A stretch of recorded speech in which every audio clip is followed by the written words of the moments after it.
Chapter 25. Danielle felt a wave of panic sweep over her. What can I do? What? Run back? Hide behind something in the storage area? No, I'll be trapped. Cornered. She turned back to Billy. Anger quickly replaced her fear. He can't stop me. I won't let him. Danielle.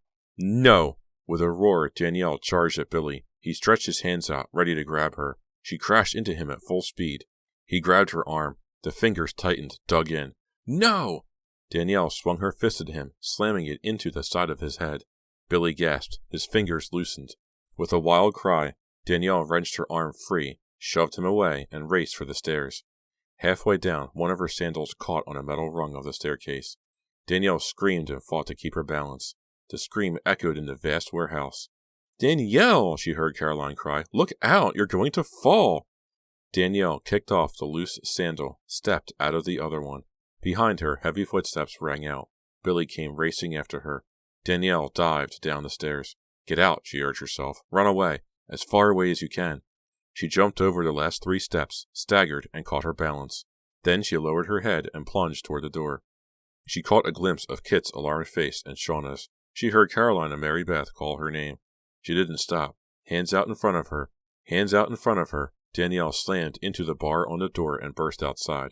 Her car was blocked. She couldn't use it anyway. No keys. Danielle veered away from the cars, her bare feet slapping against the pavement. Through the parking lot, into the street. Horns blared at her. Brakes squealed. Drivers shouted. Danielle ignored them. Above the shouting and honking, she heard voices behind her. She's getting away! Stop her! Faster, Danielle, she urged herself. Faster! A full moon hung in the dark sky like a gleaming ball of ice. Danielle felt the light wash over her head and arms. Cold. Dangerous. She ran harder. Heart pumping, she leaped across the sidewalk and plunged into a dark wooded area. The voices behind her faded. Danielle kept running. Pine needles pricked her feet. Branches whipped her arms and face and snagged at her hair. Her side ached and the soles of her feet felt raw from running on the pavement. She slowed down, but she didn't stop. She didn't dare stop. A vine tangled in her hair, and Danielle hesitated. She heard a sound ahead of her. She stopped, listened hard. Rippling water. The river flowed to her left. She knew these woods. She could cut through them and come out near her house. Gasping with relief, Danielle felt a surge of new energy. She ripped the vine from her hair and started running again. Batting branches out of her way, she spotted a glimmer of moonlight up ahead through the thick trees. Almost out of the woods, she told herself. She turned. No one behind her. Home, she thought. Got to get home. It was 2 or 3 miles on the other side of the woods, but she could make it now. She knew she could. Billy knows where I live, she remembered. Will he be waiting there for me? Is that why he didn't chase after me into the woods? She couldn't think about that now. She just had to get home. A rustling noise off to her right made her heart jump. She paused, listening, peering into the thick darkness. Silence. A squirrel or a raccoon, she told herself. Keep running. Danielle reached the edge of the woods. She broke through the final barrier of branches and felt soft, cool dirt under her feet. Which way is home? Before she could decide, a figure crashed out of the woods and grabbed her arm. Danielle let out a shriek of startled horror. Danielle, it's okay, it's me! Caroline! Danielle sighed in relief. Help me, Caroline, she cried. You've got to help me, or he'll kill me. Scratched and exhausted, Danielle flung herself at Caroline. I can't run any farther. Help me, Caroline, please. He'll kill me. He'll kill me too. Caroline wrapped her arms around Danielle and held her tight. Come on, Danny. Of course I'll help you, she murmured softly. I've got to get home, Danielle choked out. He might hurt Aunt Margaret or Cliff. You'll be okay. Catch your breath, Caroline urged her. I'll help you get home. Danielle rested her head on Caroline's shoulder. Gradually, her breathing slowed. She stopped trembling. Moonlight poured down on them. Danielle shivered. Let's go, she said. Let's get out of here. Catch your breath, Caroline repeated. Her voice sounded different, low and hoarse. No, come on. Hurry, Danielle pleaded. We can't waste time. Caroline didn't respond this time. Her hands felt heavy on Danielle's back. Danielle heard a low, rumbling sound from deep in Caroline's chest. Are you okay? Danielle asked. What's that smell? Danielle wondered. She sniffed the air. It smelled sour, like a dog that hadn't been bathed in years. Danielle shivered. Caroline? She whispered. She spun around and gasped. No, it can't be. Caroline's blue eyes gleamed out at Danielle from a face covered in gray fur. The same bristly gray fur had sprouted over Caroline's arms and legs. Another rumbling sound rose up from Caroline's chest. and then her thick, purple lips drew back, revealing sharp yellow fangs. Fangs that glistened with saliva. Fangs that were meant to tear it into flesh and rip it apart. As the cold moonlight poured down, Caroline tossed back her ugly, fur-covered head and let out a long, animal howl. Chapter 26. The long, wailing cry shattered the quiet of the night. It ended in an ugly animal growl. Caroline's eyes rolled wildly, catching the silver light of the moon. Thick saliva dripped onto the fur over her chin. Her purple lips drew back again. "Caroline!" Danielle cried. "You know me. I'm your friend. Please, Caroline." Caroline raised her fur-covered hands. The yellow nails had grown long and curled into ragged claws. Claws that could rip and tear. Another inhuman growl started again, deep in Caroline's throat. She grabbed Danielle roughly with both claws. "Caroline!" Danielle shrieked. "It's me! It's Danielle! Caroline, please!" The blue eyes were all that remained of Caroline. The rest of her had transformed into a grunting, drooling creature. A wolf? A werewolf? Choked with terror, Danielle struggled to pull away, but Caroline held on to her with inhuman strength. Then, over Caroline's shoulder, Danielle glimpsed two lights in the distance. Headlights, she thought, a car. Somebody to help me. Danielle shrieked out as loudly as she could. "Help! Over here! Help!" An engine roared. The headlights loomed closer. Caroline uttered an angry snarl and snapped her head around. Her grip loosened. Danielle tore free and sprinted toward the bouncing headlights. "Hey!" she shouted, waving her arms above her head. "Over here! Help!" The lights blinded her for a moment. Then they swung away, and she could see the car. Not a car, a van. The band's van with Billy and Mary Beth inside. The van squealed to a halt. Mary Beth and Billy leaped out and sprinted toward Danielle. "No! Go back!" she cried. "Go back! We've got to get out of here!" Billy and Mary Beth didn't seem to hear her. As they left the shadows of the trees, the icy moonlight washed over them. Their faces writhed. Their eyes glittered in the light, and their lips twisted back, revealing sharp, pointed fangs. Danielle gaped in horror as fur sprouted on their faces, their arms, their hands. Werewolves, Danielle realized. Billy, Mary Beth, Caroline, they're all werewolves. Danielle screamed again and whipped around. Caroline loped toward her on all fours, thick saliva running from her snarling jaws. Behind her, Billy and Mary Beth tilted back their wolfish heads and uttered shrill howls. Nowhere to run, Danielle thought, her heart pounding, the blood throbbing at her temples. "Get away," she screamed. "Please, please, get away from me." The three wolves moved in front of her, blocking her escape, backing her up, snarling and growling. The sickening, sour smell rose up in front of her. The wolves snapped their jaws, pushed forward, backing her up, until cold water splashed around her ankles. Danielle cried out. They had backed her into the narrow river. What did they plan to do? Drown her? Then tear her to pieces? Tear her to pieces like Joey? Like Dee? Her foot came down on the smooth, slippery rock. She fell. Cold water swirled over her legs. Whimpering in fear, Danielle scrambled to her feet. She glanced up at the van, not that far away.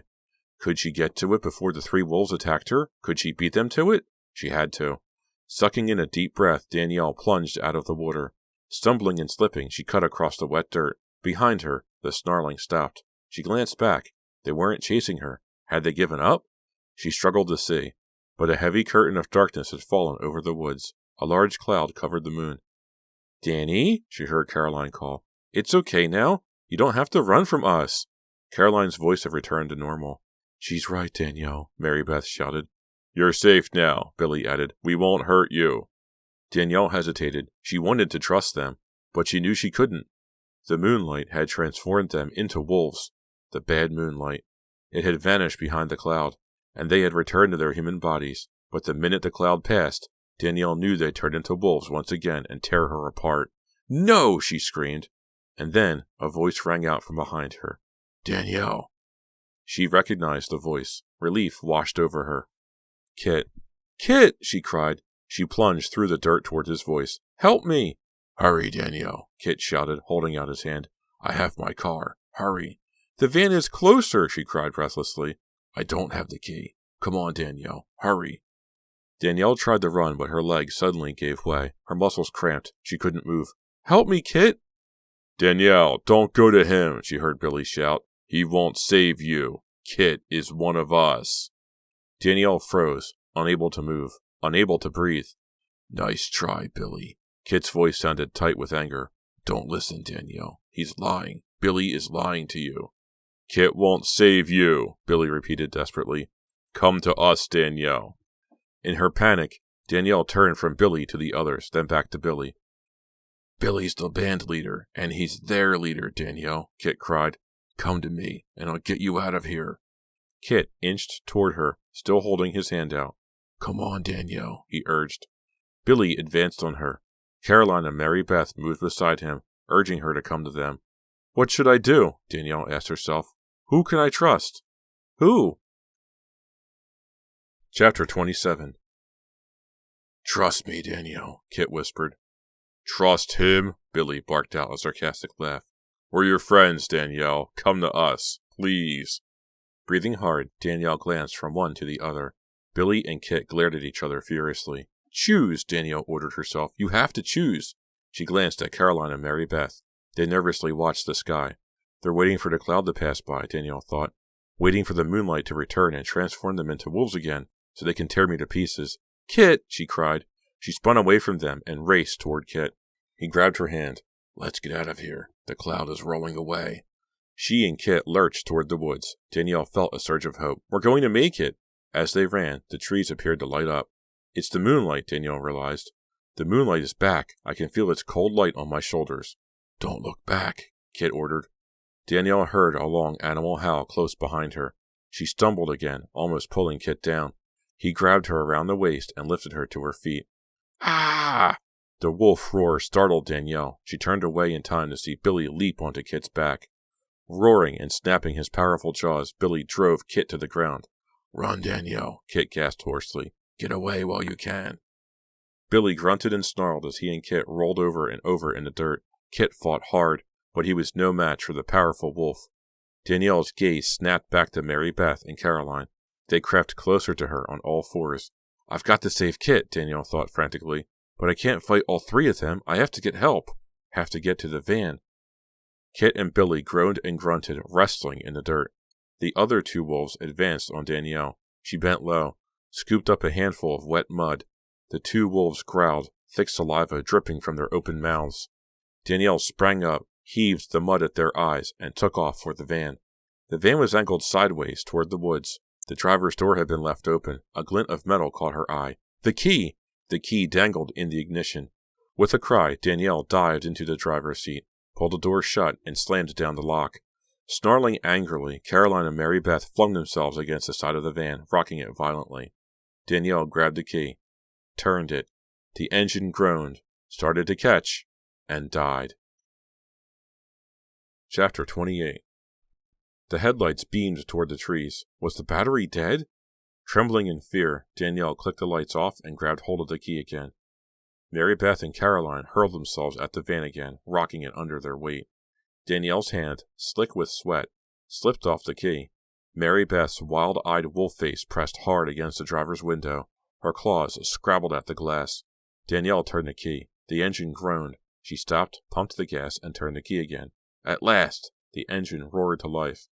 Danielle shifted into reverse and stomped on the gas. The tires spun in the wet dirt. Go! Danielle yelled. The van jerked backward. Yes! Mary Beth clung to the side mirror. Danielle hit the brake and shifted, then hit the gas. As the van jumped forward, Mary Beth toppled off, all four fur-covered paws flailing wildly. In the rearview mirror, Danielle watched the two wolves chasing after the van on all fours, snarling and snapping. She jammed the pedal to the floor and screamed with relief as the van shot forward, leaving the animals behind. I made it! Danielle cried aloud. But what about Kit? Please, Kit, please. Find a way to stay alive till I get back. Guiding the van over the bumpy wooden bridge that led to the street, Danielle took a deep breath and tried to think clearly. Billy is the leader. Does that mean he killed Joey and Dee? Why? She suddenly remembered the animal howls she had heard from her hotel window. Wolf howls, my so-called friends, howling at the moon.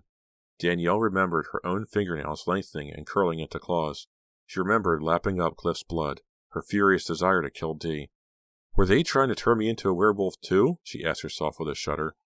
But it didn't work, she assured herself. I'm still me. I'm not a wolf. It didn't work. Don't think anymore, Danielle instructed herself as the van rocketed down Fear Street, her street. Just get help.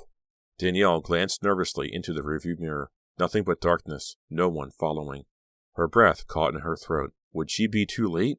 Would the police find Kit's body, slashed and torn like the others? "Hang on, Kit," she murmured. At last her house came into view. Danielle shoved the driver's door open even before the van bumped onto the curb. The breath rasped in her throat as she raced up the sidewalk. She stumbled on the wooden front steps. A splinter cut into the palm of her hand. She ignored the pain and scrambled up. The front door was locked. "Aunt Margaret!" she cried, pounding with her fist. "Aunt Margaret, open the door! Hurry!" Silence. She pounded again, harder this time. "Aunt Margaret, it's me, Danielle. Hurry and open the door!" Off in the distance, an animal howled. A dog? Or a wolf? "Aunt Margaret! Cliff!" She hammered at the door. "Hurry!" She started to run around to the back when she heard footsteps in the front hall. The porch light snapped on and the lock clicked. The door swung open. Danielle burst inside and fell against her aunt. Aunt Margaret wore a light blue summer robe. Her red hair stuck up in spikes and her eyes were pouchy from sleep. "Danielle, what's wrong?" she demanded. Danielle raised her head. "There isn't time to explain. Quick, we have to call the police." She started toward the kitchen, but her aunt kept hold of her arm. "Call the police?" Aunt Margaret asked. "Why? Did something happen at the concert? You look as if you've been in a fight, Danielle." "I have." "And you're hurt," Aunt Margaret continued. "Come with me to the bathroom. Let's clean those cuts and scratches." "No!" Danielle cried frantically. "I'm fine. It's Kit who needs help. They're going to kill him." "Huh? Kill who?" "Danielle, calm down and tell me." "Billy! And Mary Beth and Caroline," Danielle gasped out. "They're all werewolves." Aunt Margaret's eyes grew wide. "They tried to kill me too, but I got away. But they've got Kit, and they're going to kill him." Tugging her arm loose, Danielle ran down the hall and into the dark kitchen. She knocked into a kitchen chair, flung it aside, and grabbed the telephone. The kitchen light flashed on. "Danielle," Aunt Margaret said firmly. Danielle ignored her. She knew her aunt didn't believe her wild story. She'd make her believe later. She started to punch 911. Aunt Margaret reached out and broke the connection. "What are you doing?" Danielle shouted. "Aunt Margaret, I know it sounds crazy, but it's true. They're werewolves and they're trying to kill Kit. Right now!" Desperately, Danielle tried to peel her aunt's fingers from the phone. "Why are you doing this? Don't you believe me? Do you think I'm crazy?" Aunt Margaret shook her head. "No, dear. I don't think you're crazy at all. In fact, I know you're not." "Then why?" "I'm sorry, Danielle, but you can't call the police. I can't let you." A strange smile spread over Aunt Margaret's face. "You have to go back to the others, dear. We've all worked too hard. You can't spoil our plans for you now." Chapter 29. "I didn't hear right," Danielle told herself. Aunt Margaret didn't say that. But what did she say? Gently, Aunt Margaret took the phone from Danielle's hand and hung it up. "You must go back to them, Danielle," Aunt Margaret repeated. "They won't let you escape. They'll kill you first." No, Danielle thought. She can't be saying that. This is one of my fantasies. If I just wait, it'll be over. She felt Aunt Margaret's arm on her shoulder. She stiffened. "Danielle!" Aunt Margaret sounded hurt. "Don't be afraid of me. Come sit at the table and let me fix you some tea." Danielle shook her head and shrugged her aunt's hand off her shoulder. "I have to get help for Kit." Aunt Margaret sighed. "You can't, dear. Please listen to me. I can't let you ruin our plan, Danielle. We've all been working on it for so long." Danielle gazed around the kitchen. The clock ticked. The refrigerator hummed. The plants swayed gently in the breeze from the window. "Face it, everything is all real," Danielle told herself. "It's all really happening. And Aunt Margaret is one of them." Her eyes moved back to her aunt's face. She swallowed. "You're my aunt," she whispered hoarsely. "How could you help them?" Aunt Margaret slowly shook her head. "I'm not your aunt, Danielle." "Huh? What do you mean?" Danielle shrieked. "I've known you all my life. Of course you're my aunt." "You hadn't seen your real aunt since you were a tiny child," Aunt Margaret reminded her. But, Danielle sputtered. "I took her place," the woman revealed. "But what happened to my real aunt?" Danielle demanded. The woman brushed back her red hair and sighed again. "You don't have to know that, Danielle. The less you know, the easier it'll be for you to—" "Tell me!" Danielle demanded. "Your real aunt is dead," Aunt Margaret replied bluntly. "Just like your parents. All three of them died the same way." "What are you talking about? My aunt wasn't with Mom and Dad when they had that car accident." "No, of course she wasn't," Aunt Margaret agreed. "But they got her, the same way they got your parents." "The same way they got—" Danielle stopped, horrified. "The newspaper story. Her parents had been torn to pieces by unknown animals. No wonder she couldn't stop thinking about them. Somehow, all along, she'd known that the accident story was a lie.